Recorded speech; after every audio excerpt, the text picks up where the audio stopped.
મિત્રો, આજે આપણે વિધેયનો પ્રદેશ અને વિસ્તાર શોધવાના દાખલા લેવાના છે. નીચે આપેલા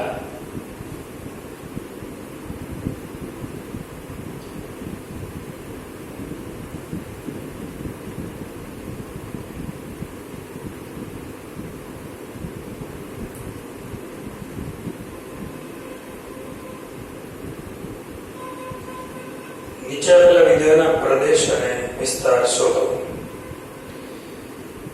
આપણે ગયા લેક્ચરની અંદર વિધેયોના પ્રદેશ શોધવાના દાખલા જોયા હતા.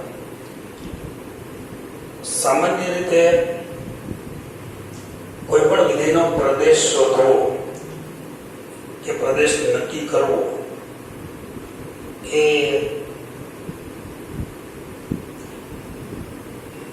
વિધેયના પ્રકાર ઉપર આધારિત છે. જો સમય વિધેય હોય તો જે છેદમાં વિધેય હોય એના શૂન્યનો ગણ r માંથી બાદ કરવો જોઈએ.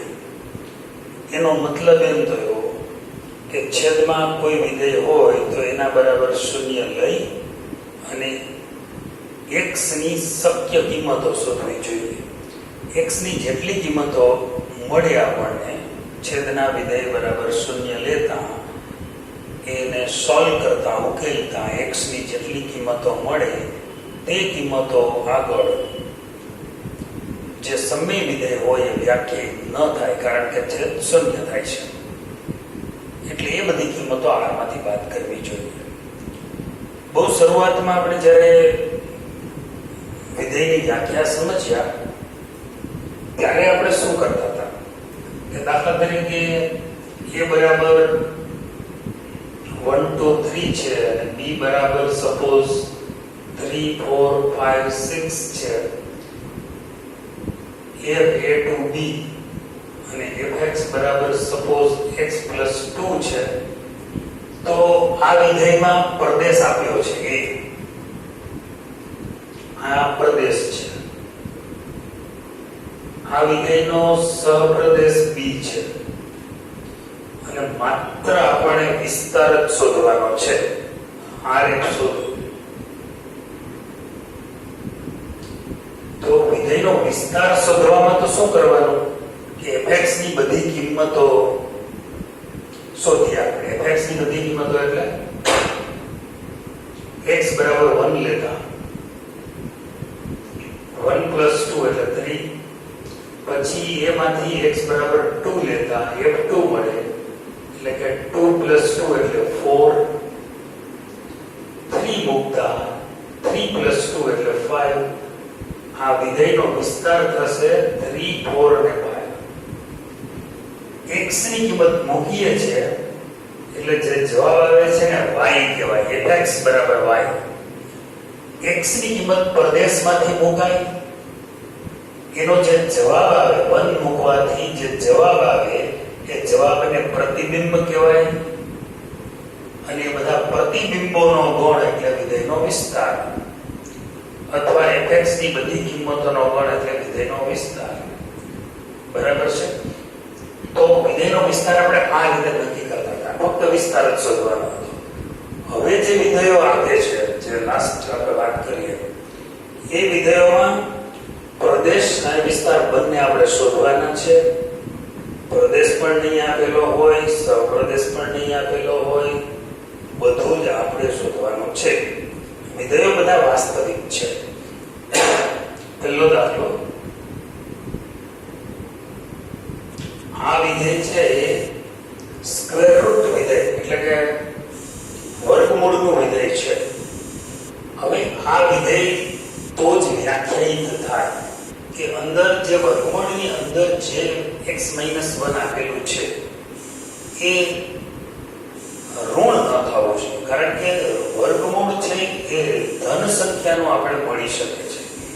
ઋણ સંખ્યાનું વર્ગમૂળ વાસ્તવિક નથી, એ સંકર સંખ્યા છે. એટલે આપણે અહીંયા શું કરવું પડે કે જો x - 1 ધન થાય અથવા શૂન્ય થાય તો જ fx વ્યાખ્યાયિત થાય, રાઈટ? હવે એ ધન થાય x - 1 greater or equal 0, એનો મતલબ x greater than or equal 1, x ની કિંમત 1 કરતા મોટી થાય તો જ આ વિધેય શક્ય બને, તો જ આ વિધેય વ્યાખ્યાયિત થશે. તો આપણે આ વિધેયનો પ્રદેશ શું રાખવો જોઈએ? 1 કરતા અથવા 1 જેવડી, 1 કરતા મોટી અથવા 1 જેવડી બધી જ કિંમતો લઈ શકો, પણ 1 કરતા 1 કરતા નાની કિંમત લેવાનો પ્રયાસ કરી શકશો નહીં. 1 કરતા નાની કિંમત તમે માની લો કે 0 લો તો પરિસ્થિતિ શું થાય? 0 - 1 એટલે કે -1 આવે વર્ગમૂળમાં. વર્ગમૂળમાં -1 આવે તો એનું વર્ગમૂળ મળી શકે નહીં. મળે પણ એ સંકર સંખ્યા મળે, વાસ્તવિક સંખ્યા મળી શકે નહીં. એટલે આની કિંમત અંદર જે છે એની કિંમત લઘુત્તમ 0, નાનામાં નાની 0, પણ 0 અથવા 0 કરતા મોટી કિંમત આ x - 1 ની થવી જોઈએ. તો x - 1 greater or equal 0 થાય તો જ fx વ્યાખ્યાયિત થઈ શકશે. તો પછી x ની કિંમત 1 કરતા મોટી અથવા 1 જેવડી રાખવી પડે. તો માટે વિધેયનો પ્રદેશ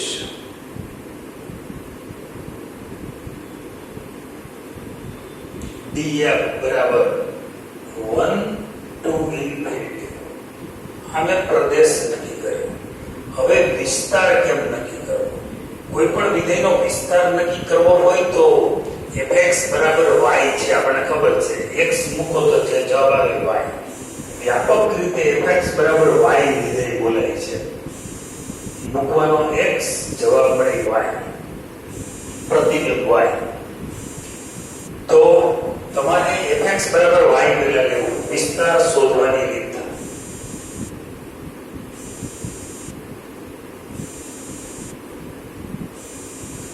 સૌપ્રથમ fx બરાબર y લો. fx ની કિંમત છે √(x - 1) બરાબર y. આમાંથી x ને સૂત્રનો કર્તા બનાવવા માટે બે બાજુ વર્ગ કરવો પડે. તો માટે x બરાબર y² + 1. x ની કિંમત 1 કરતા મોટી. તમારે હવે પહેલા x ને સૂત્રનો કર્તા બનાવો. વિધેયનો વિસ્તાર શોધતી વખતે તમારે સૌપ્રથમ fx બરાબર y લેવાનું, fx ની કિંમત મૂકવાની, x ને સૂત્રનો કર્તા બનાવવાનો. હવે x પ્રદેશ સામે જોવાનું છે. પ્રદેશમાં શું કીધું છે? x ની કિંમત greater or equal 1 છે. એનો મતલબ એમ થયો કે y² + 1 ની કિંમત greater or equal 1. તો y² ની કિંમત greater or equal 0. તો માટે y² greater or equal 0 એનો મતલબ કેવો? નાનામાં નાની કિંમત y ની, y² greater or equal 0, નાનામાં નાની કિંમત છે એ 0 મળશે. બાકી 0 થી બધી જ કિંમત મોટી. માટે વિધેયનો વિસ્તાર rf બરાબર 0 થી ઇન્ફિનિટી.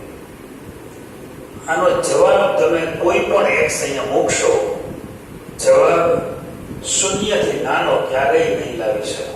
તમે સપોઝ 1 મૂકશો તો 1 - 1 0 આવશે. 1 તમે મૂકી શકો છો. 1 થી નાની કિંમત તમે મૂકી શકતા નથી, એટલે જવાબ 0 થી નાનો આવી શકશે નહીં. જે જવાબ આવવાનો છે, આપણે શું કરી રહ્યા કે વિધેયનો વિસ્તાર શોધવા એટલે fx ની બધી કિંમતો. પણ અહીંયા તો માત્ર 3 જ કિંમતો હતી એટલે ગણ બની શક્યો. અહીંયા તો વિધેયનો પ્રદેશ છે 1 થી અનંત. તો બધી કિંમતો કેમ મૂકવી? 1 2 3 4 એમ મૂકતા જઈએ. ધારો કે તમે શરૂઆત કરી શકો કે ચાલો પ્રદેશ છે 1 થી અનંત છે એટલે તમે 1 મૂકી શકો. 1 મૂકો એટલે √(x - 1) એટલે 1 - 1 0 થી શરૂ થયું. 2 મૂકો એટલે જવાબ આવે 2 - 1 એટલે 1 આવે. આમ 0 થી શરૂ કરીને અનંત સુધી જઈ શકો. હજી હું 1 અને 2 ની વચ્ચેની બધી કિંમત પણ મૂકી શકું, પણ તમે આમ અનંત સુધી બધી કિંમતો મૂકી શકો અને જવાબ અનંત બધા આવતા જાય, પણ એમાં સૌથી નાનો પહેલો જવાબ શૂન્ય છે, એટલે શૂન્યથી અનંત આનો જવાબ થશે. તો આ રીતે વિધેયનો વિસ્તાર નક્કી કરી શક્યા આપણે.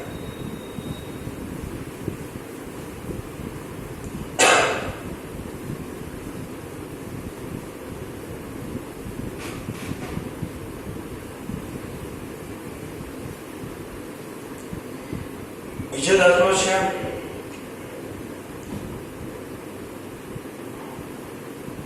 આમ તો આજે fx માઈનસ આ પહેલો દાખલો જે આપણે લીધો ટેક્સ્ટ બુક નો ચોથો દાખલો છે. હવે પાંચમો દાખલો સ્વાધ્યાય 2. ટેક્સ્ટ બુક ના બધા મોસ્ટ ઓફ સમ આપણે કવર કરી લઈએ છીએ.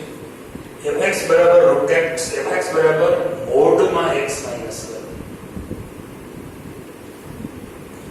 નો પ્રદેશ તથા વિસ્તાર.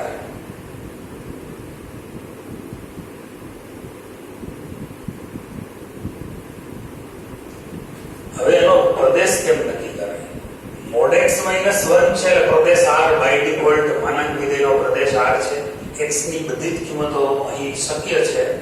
x ની તમામ કિંમતો માટે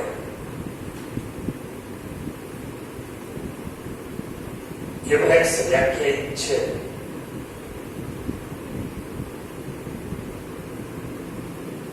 તો માટે df વિધેયનો પ્રદેશ r. હવે વાત આવી વિસ્તાર. વિસ્તારમાં એવું છે કે માનાંક વિધેય છે, માનાંક વિધેયનો વિસ્તાર શોધવો. એટલે આપણે જાણીએ છીએ કે x માઈનસ 1 માનાંકની કિંમત હંમેશા ગ્રેટર ઓર ઇક્વલ 0 મળે. એટલે માટે એમ કહી શકીએ કે fx ગ્રેટર ઓર ઇક્વલ 0. fx એટલે y ગ્રેટર ઓર ઇક્વલ 0. y ને સૂત્રમાં કરતા બનાવો એમ ન કરો તો ડાયરેક્ટ અહીંયા ખબર પડી જાય કે x માઈનસ 1 ગ્રેટર ઓર ઇક્વલ 0. હંમેશા આ તો ઋણ હોય જ નહીં ક્યારે.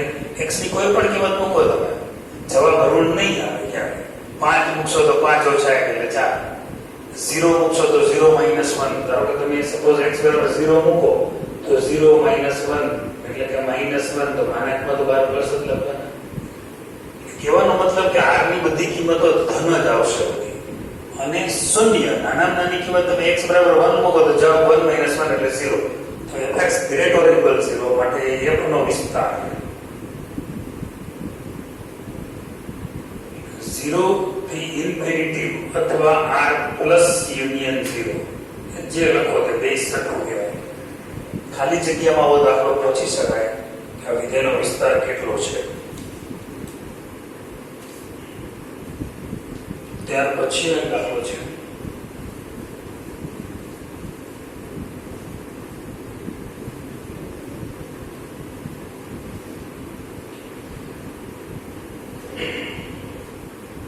છઠ્ઠો દાખલો છે ટેક્સ્ટનો સ્વાધ્યાય 2.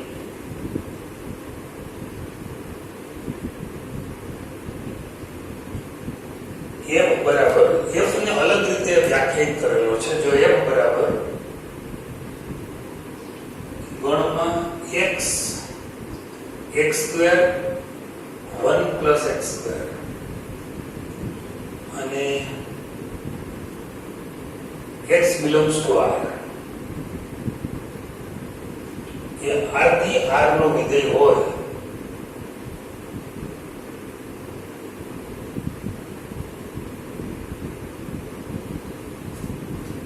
તો f નો વિસ્તાર શોધો.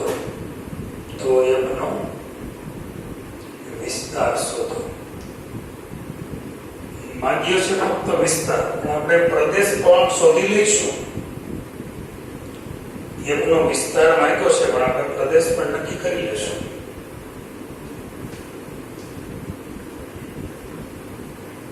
મિત્રો અહીંયા આપણે વિધેય જેમ સૂત્ર આપે એમ અહીંયા x અને y, આ fx, આ x હોય આ y હોય. ક્રમિક જોડ કેવી રીતે હોય? કોઈ પણ વિધેય હોય તો આમાં x y હોય. જ્યાં x belongs to Pradesh, y belongs to suppose બે પ્રદેશ સપ્રદેશ આ હોય તો આમ લખીએ આપણે. એમાં x અને x² 1 + x² એટલે ખરેખર વિધેય શું થયું? x મૂકતા જે જવાબ મળે આ છે. તો અહીં r થી r નો વિધેય એટલે પ્રદેશ આપી જ દીધો છે r થી r. fx બરાબર છે જવાબ છે x² / 1 + x². આ એનો પ્રદેશ r, સહપ્રદેશ r અને વિધેયનો વિસ્તાર શોધો. અહીંયા જે રકમ છે x મૂકતા આ જવાબ વ્યાપક રૂપે મળે છે. આપણે અહીંયા શું કરીશું? y ને સૂત્રનો કરતા બનાવીશું. fx બરાબર y લીધા, વિસ્તાર શોધવો છે. પ્રદેશ તો રકમમાં આપ્યો છે r થી r એટલે r પ્રદેશ અને r સહપ્રદેશ. વિસ્તાર શોધવા માટે y ને સૂત્રનો કરતા બનાવવાનો છે. fx બરાબર x² ના છેદમાં 1 + x² બરાબર y. સામાન્ય રીતે ડાયરેક્ટ આમ વિધેય અત્યાર સુધી આપતા હોય.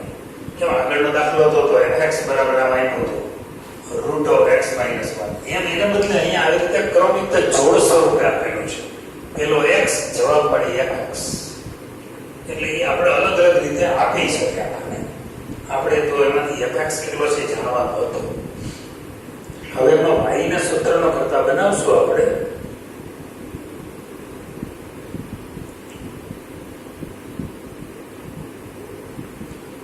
yx² વાળું પદ આ બાજુ લીધું, x² કોમન,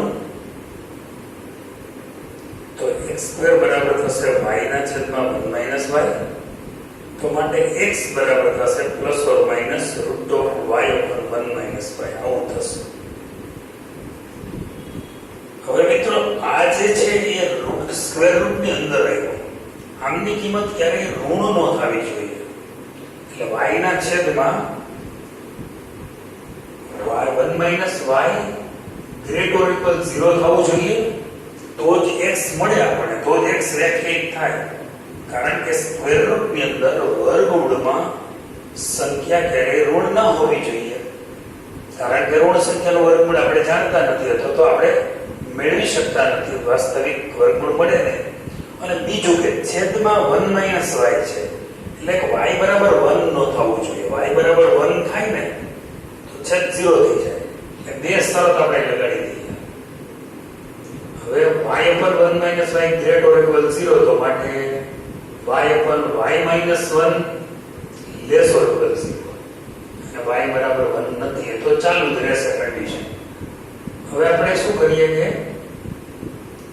અહીંયા આપણે y - 1 વડે અંશ અને છેદને બે બાજુ y - 1 વડે ગુણીએ તો y * y - 1 < <0. અહીંયા ગુણશો તો 0 જ આવશે. અહીંયા ઉડી જશે. y બરાબર 1 નથી. એટલે કે y - 0 છે, y - 1 છે < <0.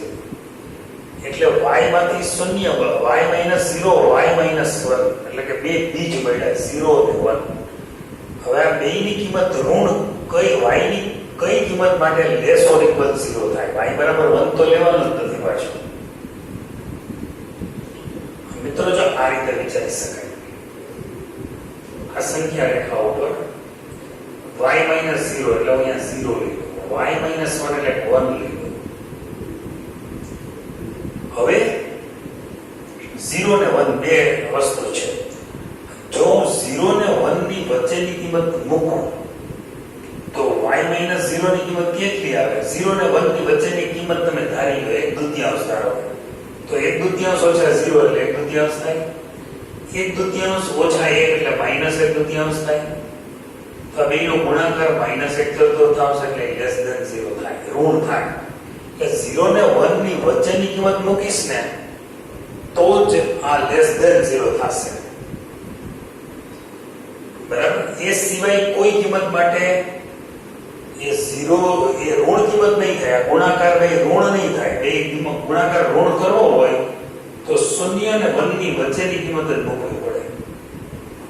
ધારો કે y ની કિંમત હું 1 કરતા મોટી મૂકું તો શું થાય? ધારો કે 2 મૂકું તો આ 2 થાય, આ 2 ઓછા એટલે 1 થાય. 2 ગુણ્યા 1 એટલે 1 < <0 કરવું છે. એટલે કમ્પલસરી આપણે y ની કિંમત 0 થી 1 ની વચ્ચે, પણ પાછો y બરાબર 1 નથી એટલે 1 કાઢી નાખવાનું. તો માટે y belongs to 0 to 1 બસ આટલો વિસ્તાર થયો. તો માટે વિધેયનો વિસ્તાર માટે એકનો વિસ્તાર 0 થી 1 નહીં બાજુ અંતરાલ વિવૃત સંવૃત આ બાજુ 0 બાજુ. આમે તમે હિસાબ કરશો તો અંશમાં x² છે ને છેદમાં 1 + x² છે. આ બેનો ગુણોત્તર છે એ 1 કરતા નાનો જ રહે હશે. ઉપર ધારો કે x બરાબર તમે 5 મૂકો તો 5 નો વર્ગ 25 થાય અને 5 નો વર્ગ 25 ને 26 25 ના છેદમાં 26. જવાબ તો કેવો 25 ભાગ્યા 26 કરો 1 કરતા ઓછું જ નહીં. 2 મૂકો તો 2 નો વર્ગ 4 છેદમાં 2 નો વર્ગ 4 ને 5 એટલે 4 ના છેદમાં 5 વળી 1 કરતા ઓછો. 1 કરતા ક્યારે જવાબ વધે છે એકે નો આવે. શું કામ 1 નો આવે? આ બે થોડા ઇક્વલ છે. ઇક્વલ હોય તો કાંઈ છેદ ક્યારેય ન હોય. x ની કિંમત મૂકો એટલે ખ્યાલ આવે. અને ઋણ તો આવવાનું જ નથી કારણ કે બધું વર્ગ વર્ગ વર્ગ છે. ઋણ આવશે ને એટલે 0 થી શરૂ કરીને 1 સુધી x બરાબર 0 મૂકો ને તો 0 ના છેદમાં 1 + 0 એટલે 0 આવે. એમ સીધી રીતે ખબર પડી જાય. MCQ હોય JEE માં MCQ આવે આવી રીતે તો એમાં આટલી ગણતરી કરવાની જરૂર ન પડે. ઓપ્શન ઉપરથી પણ ખ્યાલ આવી જાય.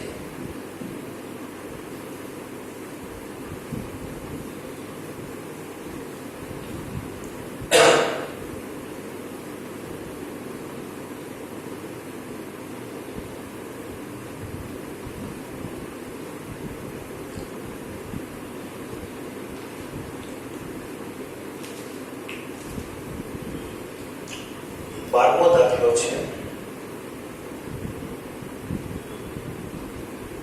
સ્વાધ્યાય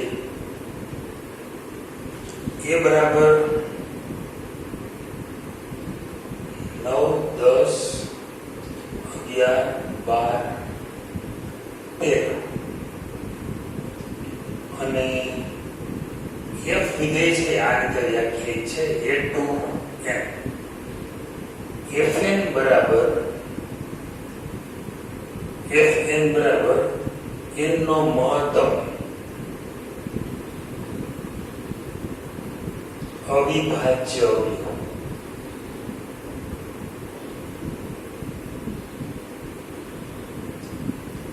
તો f નો વિસ્તાર શોધો.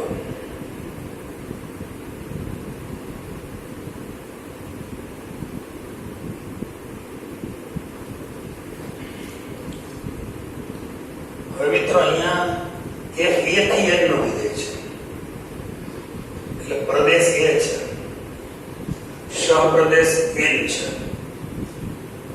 અને કિંમતોમાં a માંથી કિંમત મૂકવાની 9 10 11 12 13 મૂકતા જઈએ. પહેલા હું 9 મૂકું તો 9 નો મહત્તમ અવિભાજ્ય અવયવ. હવે 9 ના અવયવ ક્યાં ક્યાં? 9 ના અવયવ છે 3 અને 3. એમાં મોટો કયો અવિભાજ્ય અવયવ? 3. જવાબ મળશે 3. પછી 10 મૂકવું તો 10 નો મહત્તમ અવિભાજ્ય અવયવ. 10 ના ક્યાં અવયવ પડે? તો કે 5 અને 2. એમાં પછી મોટો કયો? 5. અવિભાજ્ય હોવો જરૂરી છે. 2 પણ અવિભાજ્ય છે, 5 એ અવિભાજ્ય છે, પણ 2 માંથી મહત્તમ મોટો અવિભાજ્ય અવયવ લેવાનો છે. પછી 11 તો 11 નો મહત્તમ અવિભાજ્ય અવયવ 11 જ આવશે કારણ કે 11 પોતે જ અવિભાજ્ય છે. 11 પણ એક જ કરવું પડે, એમાં 11 અવિભાજ્ય છે. પછી 12 નો મહત્તમ અવિભાજ્ય અવયવ. 12 છે તો એની અંદર 6 ને 2 તો 6 પાછો અવિભાજ્ય છે એટલે એ તો ન લેવાય. તો 4 ને 3 લઈએ તો 3 એમાં મહત્તમ અવિભાજ્ય છે, 8 પાછો મહત્તમ અવિભાજ્ય અવયવ થશે એટલે જવાબ આવશે 3. પછી છેલ્લો 13 હોય તો 13 પોતે જ અવિભાજ્ય છે એટલે જવાબ 13 જ આવશે કારણ કે 13 ના બે ટુકડા કરીએ તો 13 ગુણ્યા 1 આવે, એમાં મોટો હોય અને અવિભાજ્ય એ 13 છે. તો આ વિધેયનો વિસ્તાર શું મળ્યો? r1 વિધેયનો વિસ્તાર 3 આવ્યો જવાબ, 5 આવે છે, 11 આવે છે, પાછો 3 તો બીજી વાર લખાય નહીં, ખરાબ લાગે, 13. બરાબર.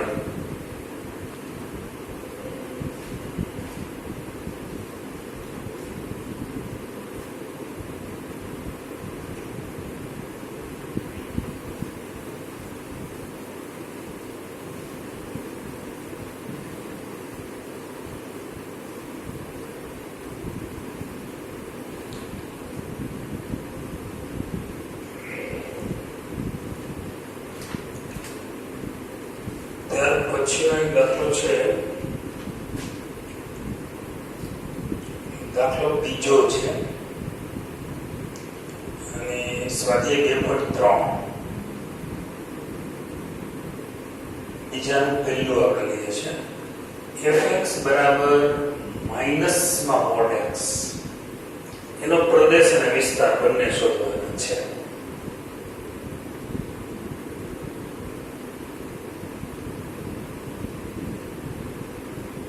હવે મિત્રો અહીંયા તમે જોશો -x છે fx બરાબર mod x. પેલા તો વિધેયનો પ્રદેશ r છે, કારણ કે x ની બધી જ કિંમતો માટે વિધેય વ્યાખ્યાયિત છે. x ની બધી જ કિંમતો માટે f વ્યાખ્યાયિત છે.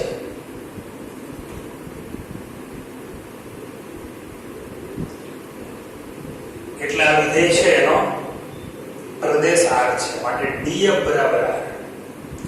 હવે આપણે જાણીએ છીએ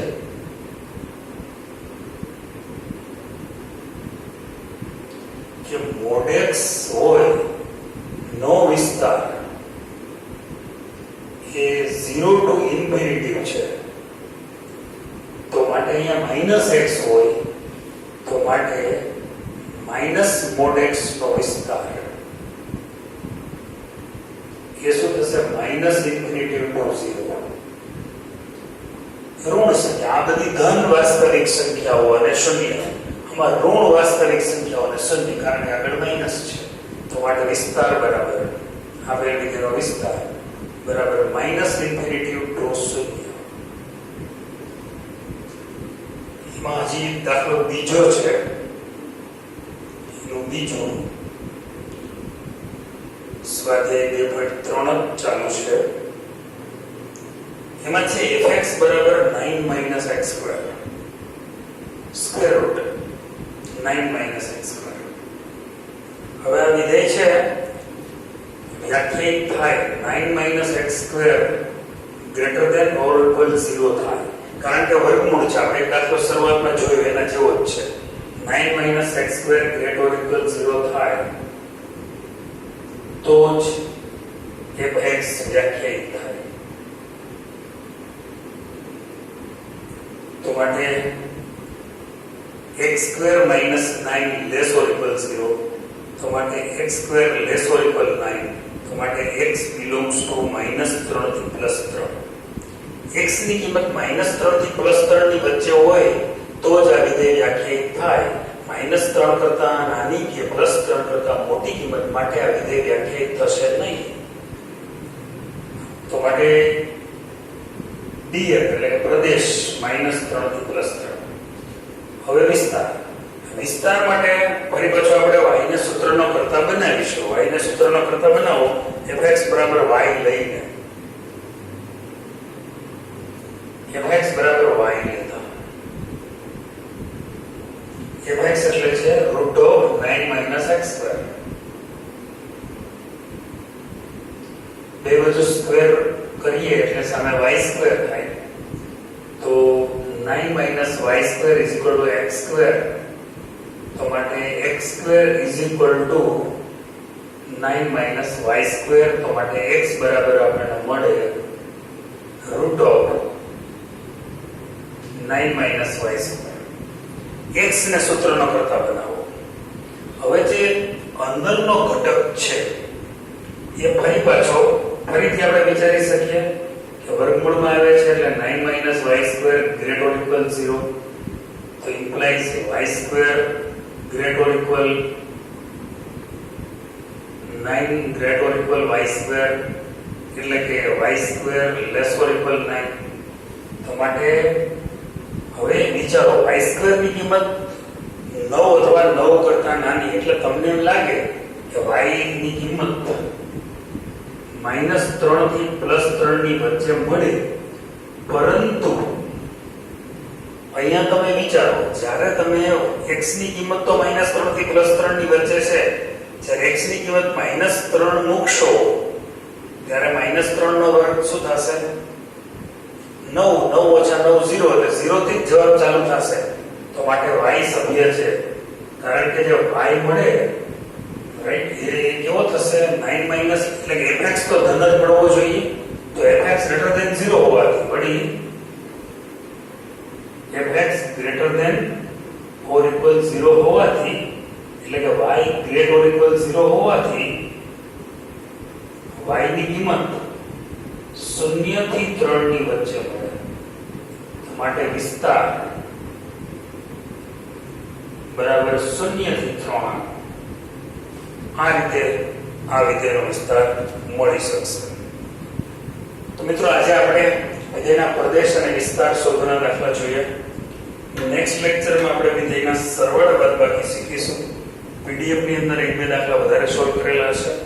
બરાબર છે? Okay, thank you.